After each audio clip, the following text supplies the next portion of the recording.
नमस्कार। खरी खरी लेकर हाजिर हूं। चंडीगढ़ से सूरत हो गया, सूरत के बाद इंदौर हो गया, इस बीच खजुराहो भी हो गया। तो चंडीगढ़ से सूरत वाया खजुराहो और अब इंदौर। क्या है इस सफर की कहानी? कहानी तो होनी चाहिए थी लोकतंत्र की, क्योंकि इस समय देश में आम चुनाव चल रहे हैं। लोकतंत्र की चर्चा होनी चाहिए थी, लेकिन जनता के बीच इस वक्त सबसे बड़ी चिंता ये है कि अब इस चुनाव के बाद लोकतंत्र बचेगा या नहीं। क्या हम फिर से वोट देने लायक बचेंगे या नहीं? क्या अपनी उंगलियों पर, बाईं उंगली पर जो हम, बाएं हाथ की उंगली पर जो हम निशान लगवाते हैं स्याही का, बड़े हक से, बड़े गर्व से, उस गर्व करने लायक हम बचेंगे या नहीं? क्योंकि सूरत के मतदाताओं को तो निराशा ही मिली। उन्हें चुनाव में पार्टिसिपेट करने का मौका ही नहीं मिला, क्योंकि वहां भाजपा का प्रत्याशी निर्विरोध विजेता घोषित कर दिया गया, क्योंकि कांग्रेस के प्रत्याशी ने वहां पर उसका जो नामांकन था वो आखिरी वक्त में रद्द हो गया। और अब कुछ ऐसा ही खेल इंदौर में आज हुआ, जहां अक्षय कांति बम, जो कि कांग्रेस के उम्मीदवार कहे जा रहे थे कांग्रेस के उम्मीदवार, लेकिन आज उन्होंने अपना नामांकन लिया। नाम वापस लेने का आज आखिरी दिन था और आज अक्षय कांति बम ने ये खेल कर दिया। खेल हुआ है कांग्रेस के साथ, लेकिन असल में सोचें तो ये खेल हुआ है लोकतंत्र के साथ। क्यों हो रहा है ये खेल और कौन है इस खेल का खिलाड़ी? क्या बीजेपी का खेल है इस सब के पीछे? क्या बीजेपी की साजिशें हैं इसके पीछे? क्योंकि बीजेपी ही है वो पार्टी जो दावा कर रही है कि हम 400 पार लेकर आएंगे। किस तरह से लेकर आएंगे इस बारे में कोई प्लानिंग नहीं है, कोई रोड मैप नहीं है, नहीं है। बस बोल रहे हैं कि हम 400 पार लेकर आएंगे, क्योंकि जिद है, हमें फिर से सत्ता में आना है। लेकिन क्या बीजेपी की और मोदी की इस जिद में लोकतंत्र कुर्बान हो जाएगा? आज का ये सबसे गंभीर विषय है। तो आज इसी एक गंभीर विषय पर हम चर्चा करेंगे। खरी खरी हमारे साथ जुड़े हुए हैं हमारे ऑनलाइन एडिटर अमलेंदु उपाध्याय जी। अमलेंदु जी, आपका बहुत बहुत स्वागत है। आज सुबह से खबरें चल रही हैं कि अक्षय कांति बम, जो इंदौर से लोकसभा के प्रत्याशी थे कांग्रेस के, उन्होंने आज अपना नाम वापस ले लिया और फिर मीडिया में चर्चाएं शुरू हो गई कि कांग्रेस को बड़ा झटका, कांग्रेस को बड़ा झटका, कांग्रेस को बड़ा झटका। कुल मिलाकर सारा नुकसान कांग्रेस का नजर आ रहा है। को लोगों को भी यही दिख रहा है, क्योंकि मीडिया यही दिखा रहा है कि अक्षय कांति बम ने एन समय पर अपना नामांकन वापस ले लिया, तुरंत बीजेपी में शामिल हो गए और अब उसके बाद वहां पर इंदौर में कांग्रेस का खत्म हो गया है। बीजेपी को चुनौती देने वाला कोई नहीं बचा है, क्योंकि कांग्रेस के जो डमी उम्मीदवार थे मोती सिंह पटेल, उनका भी नामांकन रद्द हो चुका है। तो इस तरह से कांग्रेस के पास अब कुछ भी नहीं बचा, लेकिन बीजेपी को खुला खेल मिल गया वहां इंदौर में करने के लिए। कायदे से ये बताया जा रहा है कि ये कांग्रेस की हार है, लेकिन कायदे से देखा जाए तो क्या अमलेंदु जी, इसमें लोकतंत्र की हार नहीं दिख रही? क्या बीजेपी जो बार बार इस तरह से कर रही है, चंडीगढ़ हमने देखा, सूरत हमने देखा, खजुराहो हमने देखा, जहां सपा की प्रत्याशी थी, इंडिया गठबंधन की प्रत्याशी थी, उनका भी नामांकन इसी तरह से निरस्त कर दिया गया। सूरत में भी इसी तरह से मुकेश दलाल को निर्विरोध विजेता घोषित कर दिया गया और अब यही खेल इंदौर में हो रहा है। क्या हो रहा है ये सारे अखिल, और क्यों चुनाव आयोग इस पर कुछ देख नहीं रहा, कुछ बोल नहीं रहा? क्या ये केवल इस बार क्या मोदी को वाकई खुली छूट मिल गई है कि वो जो चाहें करें, जिस तरह से भी चाहें, बस बीजेपी के लिए 400 सीटें वो ले आए? अमलेंदु जी, क्या कहेंगे इस बारे में? देखिए समिता जी, अब बीजेपी 400 सीटें लाती है कि कितनी लाती है ये तो वो खैर बात का मसला है, अभी बहुत कुछ जनता के हाथ में है। लेकिन जिस तरीके से बीजेपी प्रयास कर रही है वो निश्चित तौर पे इस लोकतंत्र को हाईजैक करने को, इस लोकतंत्र का अपहरण करने के प्रयास कर रही है। और ये जो है वो सिर्फ कुल मिलाकर के ये संयोग नहीं है, बल्कि ये प्रयोग हैं। जिस तरीके से चंडीगढ़ मॉडल जो था वो शुरू हुआ, उस चंडीगढ़ मॉडल के साथ साथ जो है वो हमने देखा कि चंडीगढ़ मॉडल की जो है पुनरावृत्ति एक तरीके से खजुराहो में हुई, जहाँ समाजवादी पार्टी की प्रत्याशी जो थी मीरा दीपक जो था, उनका पर्चा खारिज कर दिया गया। इसी तरीके से इसी की पुनरावृत्ति एक तरीके से सूरत में हुई, जहां तमाम निर्दलीय जो थे उनके भी पर्चे जो थे वो या तो खारिज हो गए या वापस ले लिए गए, और कांग्रेस प्रत्याशी का भी पर्चा जो है वो वहां से हो गया। तो ये जो सूरत में हुआ वही उसी तरीके से ठीक उसकी पुनरावृत्ति अब हम इंदौर में देख रहे हैं। सवाल ये है समिता जी कि इंदौर हो या सूरत हो, ये दोनों सीटें ऐसी समझी जा रही थी जिसको कि भारतीय जनता पार्टी आसानी से जीत रही थी। जब आप इन सीटों को आसानी से जीत रहे थे, फिर क्या कारण थे कि आपको इस तरीके के, कुल मिला के कहा जाए, वो धतकर्म करने की आवश्यकता पड़ रही है? हम लोग साफ देख रहे हैं कि जिस तरीके से वीडियो वायरल हो रहे हैं कि वो अक्षय कांति बम जो इंदौर से प्रत्याशी थे, वो एक जो बीजेपी विधायक हैं कौन मेंदोला, उनके साथ बैठ करके जा रहे हैं और जाकर के अपना पर्चा वापस लेते हैं। उसके बाद फिर कैलाश विजयवर्गीय जो मंत्री हैं मध्य प्रदेश में, वो कैलाश विजयवर्गीय जो हैं वो उनके साथ बैठे हुए हैं गाड़ी में, और फिर आकर के वो कैलाश विजयवर्गीय जो है वो ट्वीट करते हैं किस तरीके से कि वो सामने जो है आ रहा है कि हम इनका जो है स्वागत करते हैं नरेंद्र मोदी के नेतृत्व में और किस किस के नेतृत्व में। कैलाश विजयवर्गीय इसको जो है वो ट्वीट करते हैं। तो ये जिस तरीके से ट्वीट किया और ये सारी चीज़ें सामने आ रही है, इससे सर मित्तर जी साफ तौर पर समझा जा सकता है कि ये संयोग नहीं है, ये एक तरीके से प्रयोग है। और भारतीय जनता पार्टी ये बताना चाहती है कि जनता अगर हमको हरा भी देगी तो हम किस तरीके से जो है सत्ता में आ सकते हैं। ये जनता के खिलाफ जो है एक तरीके से भारतीय जनता पार्टी संदेश देने की कोशिश कर रही है। जैसा कि आपने भी कहा, निश्चित तौर पर ये कांग्रेस का नुकसान या कांग्रेस को झटका नहीं है, ये इस डेमोक्रेसी को, इस लोकतंत्र को झटका है। और इस लोकतंत्र को झटका देने की भारतीय जनता पार्टी लगातार कोशिशें करती रही है। जिस तरीके से लगातार भारतीय जनता पार्टी की तरफ से इस तरीके की चीज़ें की जा रही हैं, ये साफ समझा जा सकता है कि भारतीय जनता पार्टी की ना कोई लोकतंत्र में आस्था है और ना लोकतंत्र के प्रति उसका कोई सम्मान है। विपक्ष जो लगातार आरोप लगा रहा है सर मित्रा जी कि बीजेपी अगर सत्ता में आती है फिर से लौट करके तो ये लोकतंत्र को ख़त्म कर देंगे, संविधान को बदल देंगे, इसको एक तरीके से कहा जाए बीजेपी जो है वो सही साबित करती हुई नज़र आती है। वो चाहे खजुराहो में हो, चाहे वो सूरत में हो, और अब चाहे इंदौर में हो। अब ये कहाँ कहाँ इस तरीके के प्रयोग किए जाते हैं, ये देखना होगा कि ये प्रयोग जो है वो लगातार इनका एक तरीके से कहा जाए वो दायरा बढ़ता जा रहा है।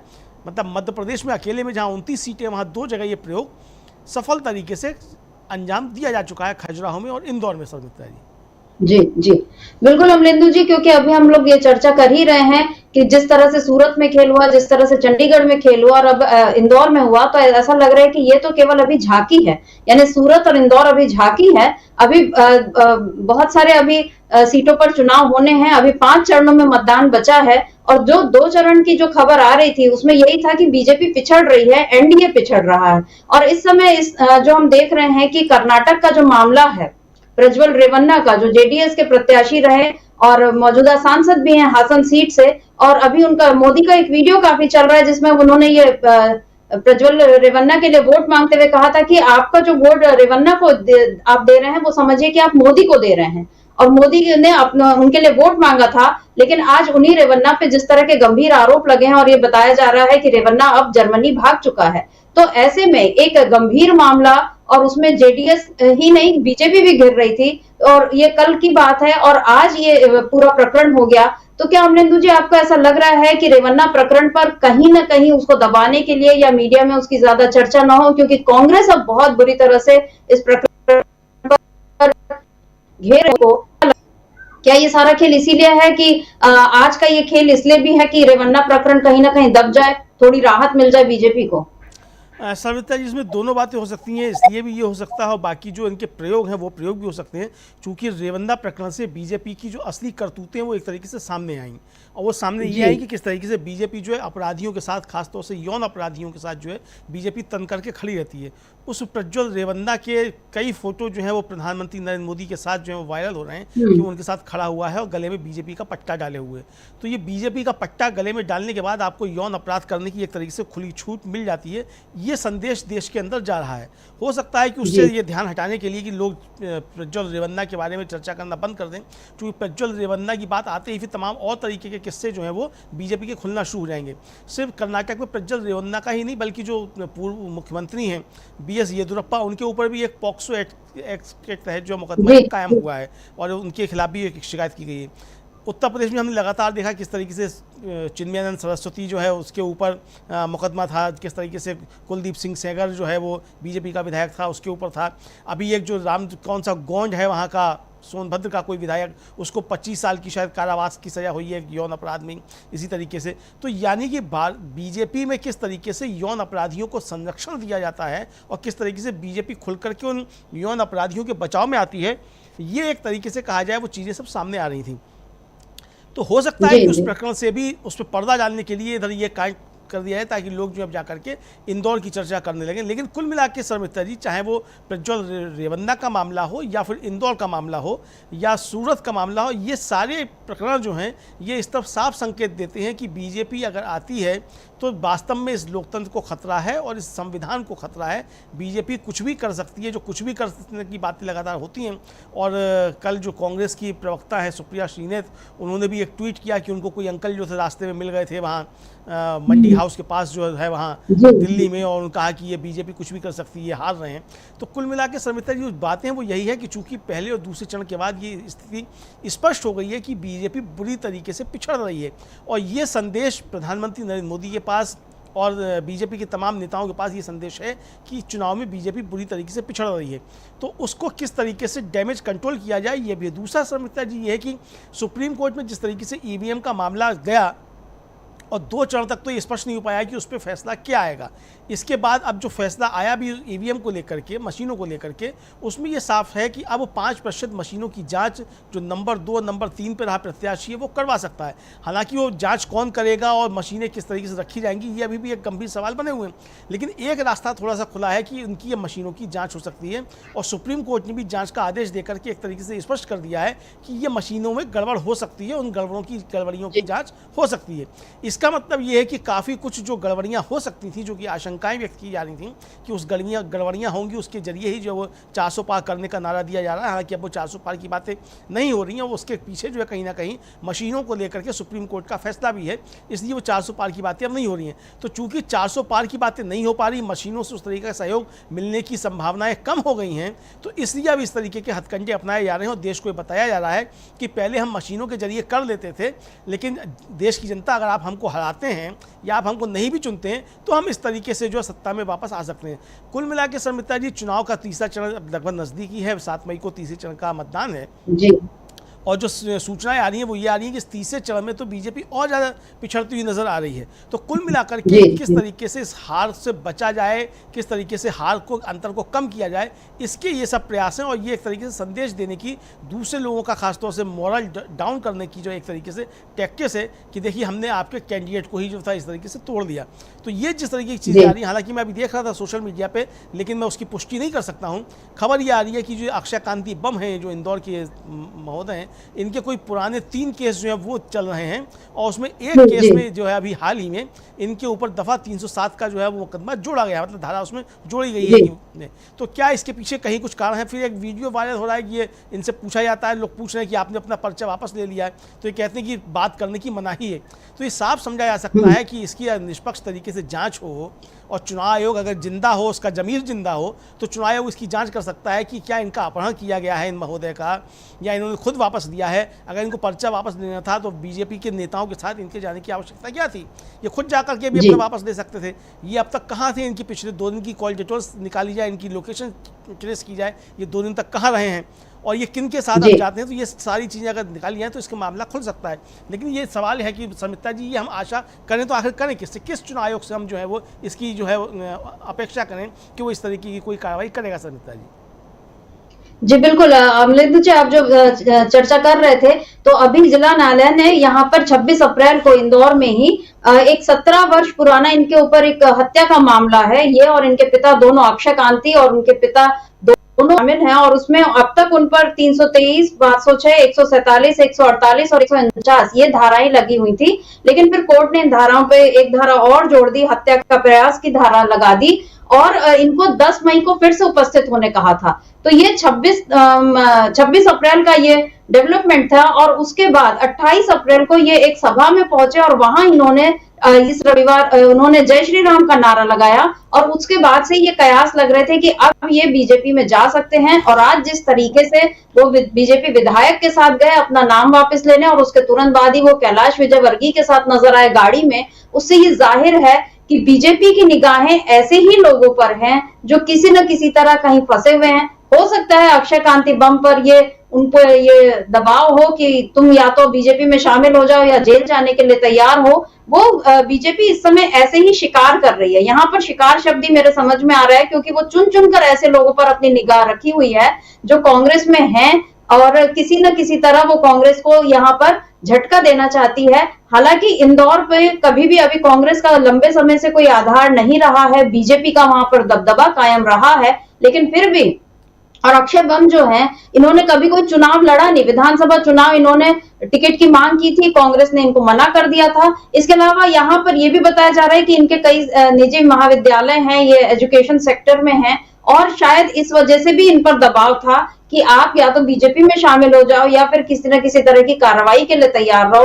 तो हो सकता है अक्षय बम को इस तरह से तोड़ा गया, और ये बिल्कुल वाजिब बात है कि इनके कॉल डिटेल्स निकालने चाहिए। अगर इन्हें खरीदा गया है, दबाव में लिया गया है, कोई और इन पर केस बनाया गया है या कुछ और इन पर प्रकरण चल रहा है, तो ये सारी बातें सामने आनी चाहिए ताकि लोकतंत्र बचे। अभी जिम्मेदारी चुनाव आयोग की है, लेकिन देखना होगा कि चुनाव आयोग अभी भी कुछ करता है या चुपचाप बैठकर बीजेपी के इस खेल को देखता रहता है। वैसे देखने वाली बात यह भी है अमलेंदु जी कि यहाँ पर अभी हाल फिलहाल में इंदौर और आसपास की जगहों से बहुत सारे लोग जो हैं इस समय गए, लेकिन इनमें खास बात आप देखिए कि संजय शुक्ला, जिन्होंने कांग्रेस की टिकट पर विधानसभा चुनाव लड़ा, हारे और वो सुरेश पचौरी के साथ बीजेपी में चले गए। विशाल पटेल देपालपुर से चुनाव लड़ा, हारे, बीजेपी में चले गए। रामकिशोर शुक्ला महू से चुनाव लड़ा, हारे, उषा ठाकुर के साथ बीजेपी में चले गए। स्वप्निल कोठारी कमलनाथ के करीबी थे, बीजेपी में गए। अंतर सिंह दरबार महू से टिकट कटने से नाराज हुए तो निर्दलीय चुनाव उन्होंने लड़ा, हार गए, फिर वो बीजेपी में चले गए। और अब राजा मंधवानी के नाम की भी चर्चा है कि वो भी शायद बीजेपी में जा सकते हैं। तो ये तमाम नाम हैं, लेकिन इनमें सबसे खास बात यह है कि ये सारे लोग हार रहे हैं। तो सवाल ये उठता है कि बीजेपी आखिर इन हारे हुए लोगों पर दांव क्यों लगा रही है अमलेंदु जी? क्या है बीजेपी की नीयत, क्या है उसकी सोच? क्योंकि कांग्रेस के लिए तो ये लोग वैसे ही नाकारा साबित हो गए जब आप चुनाव नहीं जिता सके, या आपने नाराज होकर आपने पार्टी छोड़ दी या निर्दलीय चुनाव लड़ा, या आपने इस तरह से जो कभी चुनाव नहीं लड़ा और आपकी विश्वसनीयता जरा भी नहीं है, लेकिन फिर बीजेपी इन लोगों पर दबाव बना रही है। तो क्या बीजेपी पहले से जानती है कि ये लोग कहीं ना कहीं हमारे खेमे की हैं, लेकिन इसके जरिए क्या वो पूरे देश में ये संदेश देने की कोशिश कर रही है कि देखो कांग्रेस के लोग अभी भी हमारे साथ आने तैयार हैं? क्योंकि गुजरात में हम देख रहे हैं कि पुरुषोत्तम रूपाला के बाद से बीजेपी के खिलाफ एकदम माहौल बन गया है। राजपूत समाज वहां बिल्कुल बीजेपी के खिलाफ तनकर खड़ा हो गया है। यानी गुजरात में बीजेपी को बहुत नुकसान होने जा रहा है, राजस्थान में नुकसान की खबरें हैं, यूपी में नुकसान की खबरें हैं। तो क्या बीजेपी इन सारे नुकसानों की भरपाई इस तरह से कमजोर लोगों को अपने में शामिल करके उसकी भरपाई करना चाह रही है अमलेंदु जी? और क्या वो ऐसे इस तरह के खेल से अपनी भरपाई, नुकसान की भरपाई कर पाएगी? देखिए संमित्रा जी, इससे कोई भरपाई तो नहीं होगी, लेकिन एक संदेश देने की कोशिश जो है वो बीजेपी ये करने की कोशिश करती है कि हमने कांग्रेस के लोगों को या विपक्ष के लोगों को हमने किस तरीके से तोड़ दिया और हम क्या क्या कर सकते हैं, ये बताने की एक तरीके से वो कोशिश करती है कुल मिला के। तो ये उसका प्रयास है कि हम इस तरीके से तोड़ सकते हैं लोगों को, और हमने देखो किस तरीके से तोड़ दिया। अब जाहिर सी बात है कि अक्षय कांति बम ये मांग रहे थे विधानसभा में टिकट, और विधानसभा में इनको टिकट नहीं दिया था। लेकिन शर्मिता जी, कांग्रेस को भी खासतौर से दूसरे लोगों को भी ऐसे लोगों को तरफ ध्यान देना चाहिए। ठीक है, अक्षय कांति बम चले गए, लेकिन इनके टिकट की सिफारिश किसने की थी, उसकी भी क्लास जो कांग्रेस को लेनी चाहिए थोड़ा। ये एक महत्वपूर्ण मसला है कि ऐसे लोग आखिर कहाँ से जाते हैं और इनको टिकट मिल भी जाते हैं। तो ये अंदरूनी मैकेनिज्म है, उस पर भी तमाम विपक्षी दलों को, खासतौर से कांग्रेस को, इस पर काम करने की आवश्यकता है एक तरीके से। लेकिन दूसरी बात, जो महत्वपूर्ण बात यही है शर्मिता जी कि आखिर बीजेपी इनका करेगी क्या? मतलब एक कहावत है कि वो इनकी खाल का तो जूता भी नहीं बन सकता, ये जो कहावत है, तो वो कहावत यही है कि भाई इनकी खाल का जूता भी नहीं बन सकता। ये है किस काम के भाई? अगर जैसे मैंने पहले कहा कि भाई इंदौर की सीट वैसे ही समझी जा रही थी कि आप जीत रहे हैं, तो आप अगर जीत रहे हैं तो आपको ये सब करने की आवश्यकता क्यों पड़ रही है? इस तरीके के धतकर्म करने की, ये धतकर्म करने की आवश्यकता इसीलिए पड़ रही है कि एक तो आपको देश की जो समस्याएं हैं उनसे आपको ध्यान हटाना है, दूसरा आपके पास जनता के सवालों के जवाब नहीं है। जनता जो सवाल पूछ रही है, आप जवाब किस तरीके से देंगे?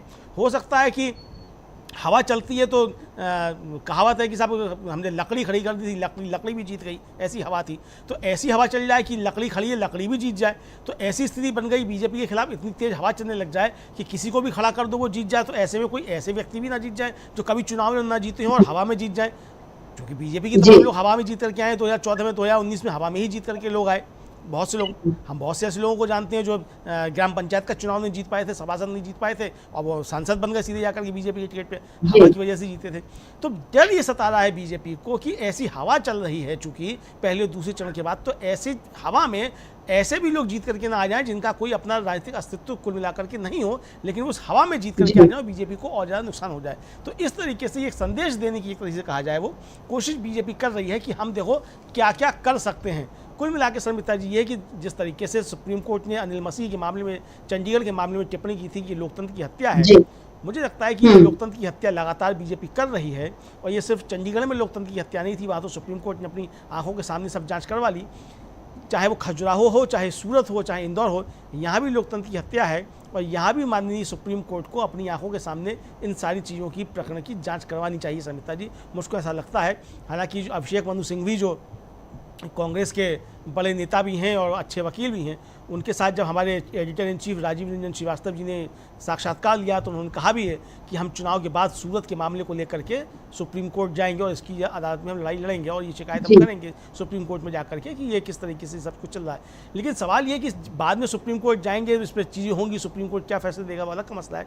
लेकिन बीजेपी जो कुछ कर रही है शर्मिष्ठा जी, वो एक तरीके से संदेश देने की कोशिश कर रही है कि भाई सुप्रीम कोर्ट कुछ भी आदेश दे ले, जनता कुछ भी अपना फैसला दे दे, लेकिन हम लोकतंत्र को इस तरीके से हाईजैक कर सकते हैं। कुल मिलाकर के विपक्ष जो आरोप लगा रहा है, बीजेपी उन आरोपों को पुष्ट करती हुई नजर आती है कि बीजेपी अगर फिर से जीत करके आती है तो संविधान भी बदलेगी और लोकतंत्र को भी खतरा होगा शर्मिष्ठा जी। इसीलिए सूरत, इंदौर तो झांकी है, मुझे लगता है कि पूरे देश में इस तरीके की झांकियां भी और बाकी हैं और इसलिए इन झांकियों को देखना ना पड़े, इसलिए अभी से सावधानी जो है वो बहुत जरूरी है।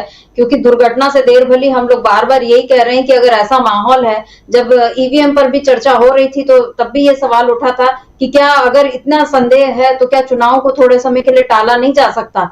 अगर फुल प्रूफ चुनाव कराने हैं, बेदाग चुनाव कराने हैं, तो भले थोड़े देर से हो, लेकिन कम से कम ये तो ना हो कि बीजेपी सीधे पूरे सिस्टम को हाईजैक कर ले। और इस समय तो ऐसा लग रहा है कि वो लोकतंत्र को हाईजैक ही नहीं कर रही है, खुलेआम उसकी हत्या कर रही है। सूरत मामले में हमने देखा है कि मुकेश दलाल को कैसे निर्विरोध उनको निर्वाचित कर लिया गया था, क्योंकि नीलेश कुंभानी की उम्मीदवारी एक दिन पहले वो रद्द हो गई थी। और उसमें भी सारा खेल समझ में आ गया कि कैसे एक होटल में बैठकर पूरा ये ऑपरेशन चलाया गया और उनके सारे प्रस्तावकों को किस तरह से पीछे किया गया। उसके बाद कोई और ऑप्शन नहीं बचा और उसके बाद सीधे सीधे मुकेश दलाल को विजेता घोषित कर दिया गया। हालांकि अब सवाल ये उठ रहा है कि वहां के मतदाताओं को नोटा का बटन दबाने का अधिकार भी नहीं मिला।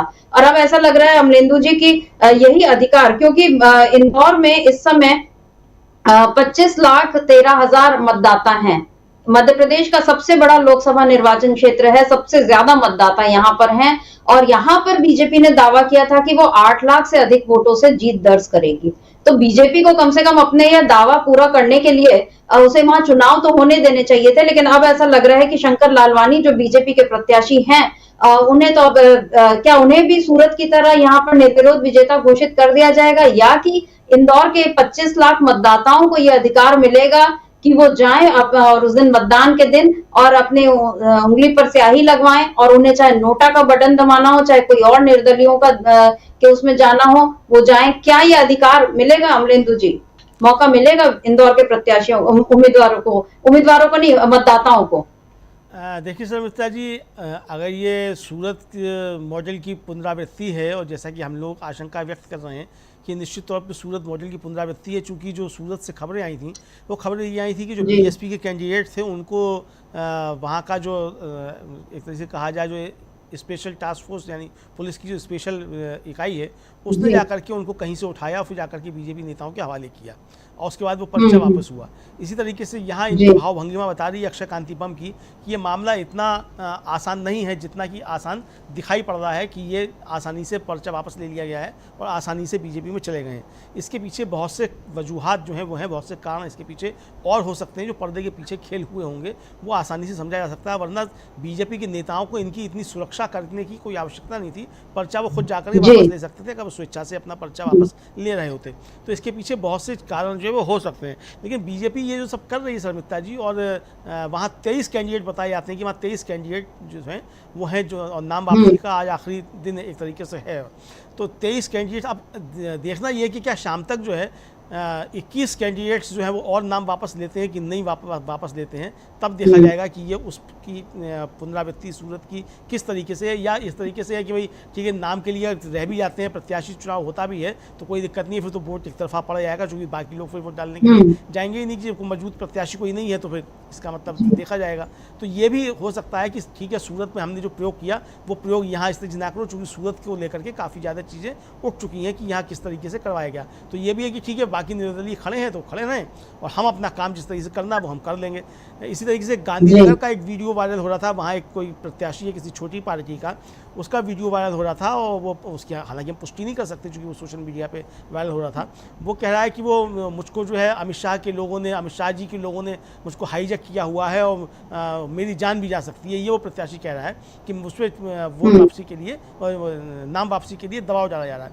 अब नाम वापस लिया नहीं लिया उसके हम अभी बता नहीं सकते लिया कि नहीं लिया, लेकिन इस तरीके की चीज़ें जो हो रही शर्मिष्ठा जी, ये साफ तौर पर इशारा कर रही है कि बीजेपी अब चाह क्या रही है और बीजेपी करना क्या चाहती है। यानी एक राष्ट्र एक चुनाव की बात करने वाली पार्टी जो है एक राष्ट्र एक प्रत्याशी पे उतर आई है, ऐसा समझा जा सकता है।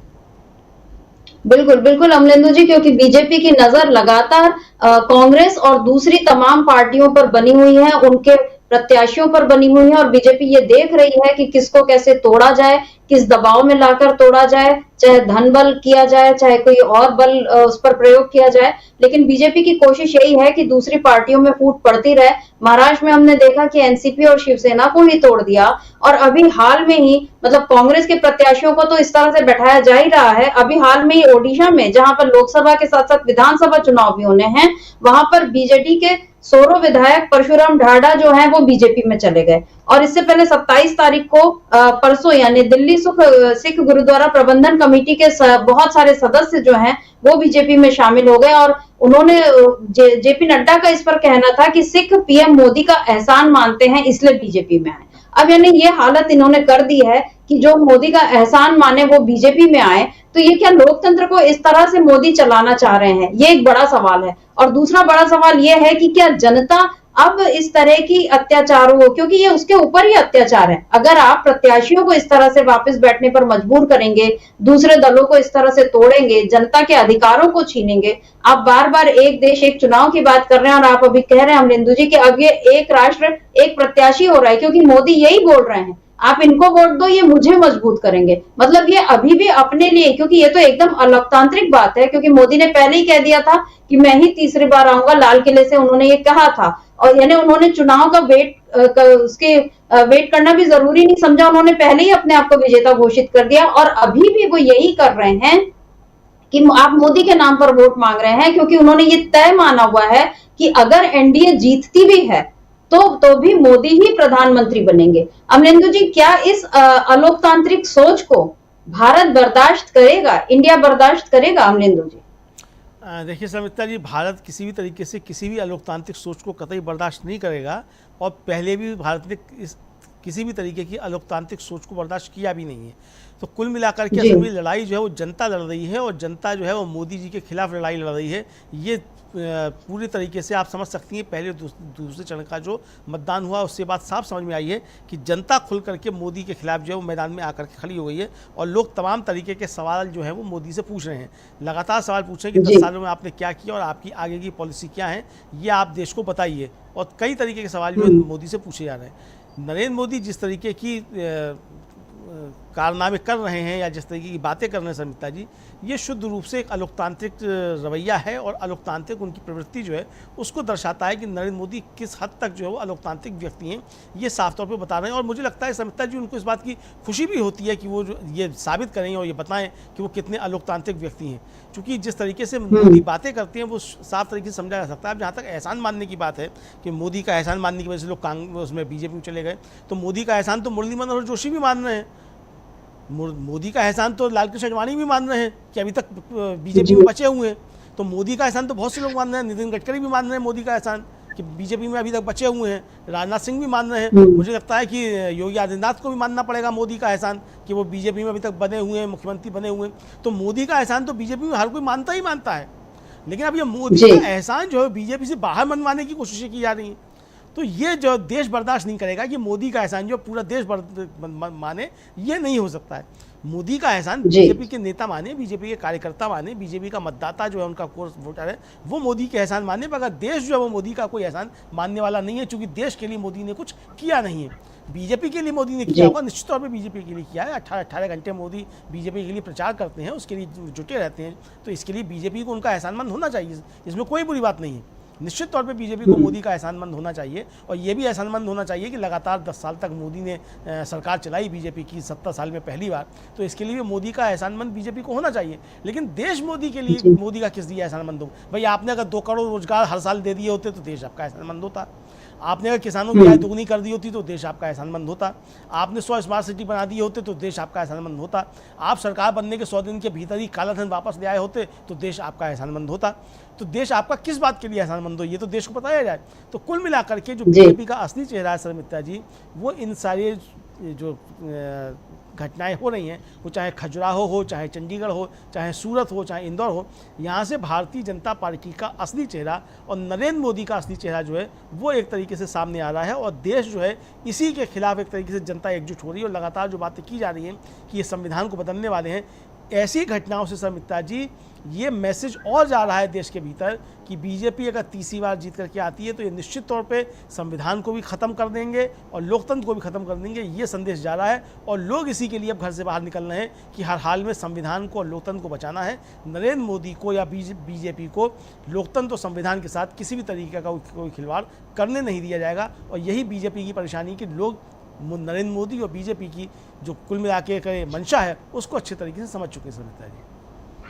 बिल्कुल, लोग समझ रहे हैं कि बीजेपी की मंशा क्या है, मोदी क्या चाहते हैं। वो अपने लिए एक छत्र और बिल्कुल निर्बाध राज्य चाहते हैं जहां कोई उनसे कोई सवाल न करे। लेकिन दिक्कत यही है कि इस देश की जनता जो है उसने अभी सवाल पूछना वो भूली नहीं है, उसकी आदत है, और वो अभी भी ये सवाल पूछ रही है कि हमारे रोजगार कहाँ है, बुलेट ट्रेन कहाँ है, किसानों की दोगुनी आय क्यों नहीं हुई, काला धन वापस क्यों नहीं आया, सबके खाते में 15 लाख क्यों नहीं आए। ये सारे सवाल हैं जो बीजेपी को इस समय परेशान कर रहे हैं। और पहले चरण की 102 और दूसरे चरण के 88 सीटों पर जो मतदान हुआ उनमें इन्हीं सवालों पर जनता ने वोट किया, ये सवाल पूछते हुए। और जब ये देखा कि मोदी इसका जवाब नहीं दे रहे, पहले वो कांग्रेस के घोषणा पत्र के दुष्प्रचार में लगे रहे, उसे मुस्लिम लीग की छाप बताया, उसके बाद मांस, मछली, मटन और मंगलसूत्र पर आ गए। उसकी भी पोल अब खुल चुकी है, क्योंकि अब लोग समझ गए कि ये मंगलसूत्र वाली कहानी भी जो सुना रहे हैं मोदी, वो केवल एक गीदड़ आया और उसका डर दिखा रहे हैं, उसमें कुछ भी नहीं है, गीदड़ भपकी है ये।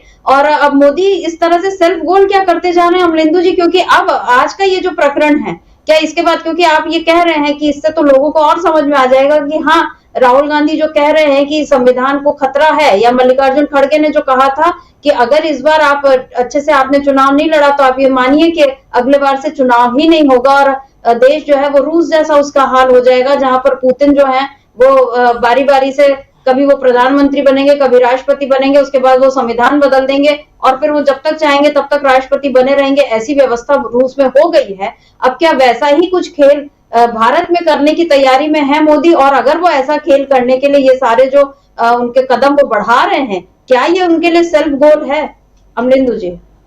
देखिए शर्मिष्ठा जी, फिलहाल तो सेल्फ गोल समझ में आ रहा है, चूंकि नरेंद्र मोदी को बार बार सफाई देनी पड़ रही है, और यहाँ तक कि अब तो भागवत को भी, जो मोहन भागवत है, उनको भी मैदान में उतर के आना पड़ रहा है और कहना पड़ रहा है कि हम संविधान नहीं बदलेंगे और हम तो आरक्षण का लगातार समर्थन करते रहे हैं। ये आकर के सबको सफाई देनी पड़ रही है। अमित शाह जी के एक वीडियो वायरल हुआ, और पता नहीं वो डिस्टॉर्ट वीडियो था कि नहीं था, उसकी हम पुष्टि नहीं कर सकते, लेकिन बताया जाता है कि उस वीडियो पे जो कई FIR दर्ज हो गई हैं कि साहब ये गलत वीडियो जो है उनका वायरल किया जा रहा है, जिसमें वो कह रहे हैं कि वो आरक्षण को बीजेपी ख़त्म कर देगी। तो इसका मतलब शर्मिष्ठा जी ये है कि ये चीज़ें अब जनता के बीच पहुंच गई हैं कि बीजेपी आरक्षण और संविधान और लोकतंत्र तीनों को ख़त्म करना चाहती है, और ये अगर सत्ता में आते हैं आपकी से, तो ये आपकी से ऐसा करके ही मानेंगे। ये संदेश पहुंच गया है, और आप देख रहे हैं कि इसीलिए जो वंचित तबके हैं उनके अंदर एक नया उत्साह जो है वो वोटिंग को लेकर के है। वो इसीलिए वोटिंग को लेकर के है क्योंकि उन्हें लगता है कि हमें हर हाल में इस संविधान को भी बचाना है, जो बाबा साहब डॉक्टर अम्बेडकर का बनाया हुआ संविधान है, इसको बचाना है, लोकतंत्र को बचाना है, चूँकि लोकतंत्र अगर रहेगा तभी ये संविधान बचेगा, तो इसलिए लोकतंत्र को भी बचाना है, और कुल मिलाकर के आरक्षण को भी बचाना है, चूँकि अगर ये लोकतंत्र और संविधान रहेगा तभी आरक्षण बचेगा। और ये तीनों चीज़ें तभी बच सकती हैं कि जब भारतीय जनता पार्टी को इस चुनाव में सत्ता से बाहर कर दिया जाए। तो ये संदेश आम जनता तक, नीचे तक पहुँच गया है, और लोग इसी को लेकर के ये अहद करके निकल रहे हैं घर से वोट डालने के लिए। यही एक संकल्प लेकर के जा रहे हैं कि हमको लोकतंत्र भी बचाना है, संविधान भी बचाना है और आरक्षण भी बचाना है, और इसके लिए बीजेपी को सत्ता से बाहर करना है। ये लक्ष्य लेकर के लोग बाहर निकल रहे हैं और बीजेपी इस बात को अच्छे तरीके से समझ रही है कि कुल मिलाकर के अब उसके खिलाफ माहौल बन चुका है। और संबिता जी जो सूचनाएं हैं, जिस तरीके से समझाया जाता है कि अगर इसी तरीके से मोमेंटम बना रहा और लोगों की बात समझ में आ गई, और अगर इस तरीके के एक आध कांड और हो गए सूरत और इंदौर जैसे, तो निश्चित तौर पे फिर लोगों के मन में ये बिल्कुल पक्का हो जाएगा कि वास्तव में ये जो है लोकतंत्र, संविधान और आरक्षण को ख़त्म करने वाले हैं। उसके बाद फिर और एक तरीके से कहा जाए वो सूरत दूसरी बन सकती है कुल मिलाकर के। तो ये समझा जा सकता है कि ये संदेश लोगों के बीच चला गया है। बीजेपी की परेशानी ये है कि वो समझ रहे हैं कि लोगों ने इस बात को समझ लिया है, मशीनें उस तरीके से साथ नहीं देनी है जिस तरीके से 2019 में या 2014 में मशीनों ने साथ दिया था।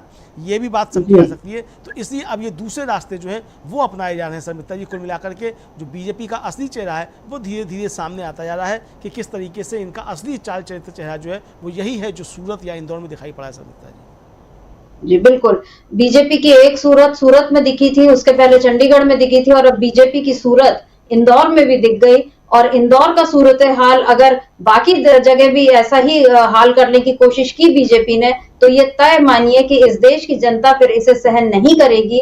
और नरेंद्र मोदी को ये बात जितनी जल्दी समझ में आ जाए उतना उनके लिए और बीजेपी के लिए भी अच्छा होगा, क्योंकि लोकतंत्र बचा रहेगा तभी बीजेपी भी आगे चुनाव लड़ पाएगी, या बीजेपी के बाकी नेता भी लोकतांत्रिक तरीके से चुनाव लड़ पाएंगे। और अब लोगों ने इस बात को समझना शुरू कर दिया है, क्योंकि पहले 2 चरणों में ये हो गई कि लोगों ने बीजेपी को ज्यादा भाव नहीं दिया, क्योंकि वो ये समझ रहे थे कि इस बार का चुनाव आर या पार का चुनाव है। और इंडिया गठबंधन के नेताओं पर भी जिस तरह से, न केवल उनके दलों पर बल्कि उनके नेताओं पर भी लगातार ईडी और सीबीआई के जरिए जिस तरह से दबिश बनाई गई, हेमंत सोरेन को जेल में डाला गया, अरविंद केजरीवाल को जेल में डाला गया, और अरविंद केजरीवाल को जेल में डालने के बाद लगातार उन्हें सीएम पद से हटाने की भी कोशिश की जा रही है। और उस पर भी आज एक मामला जो है आज कोर्ट में उसकी भी सुनवाई अभी होगी।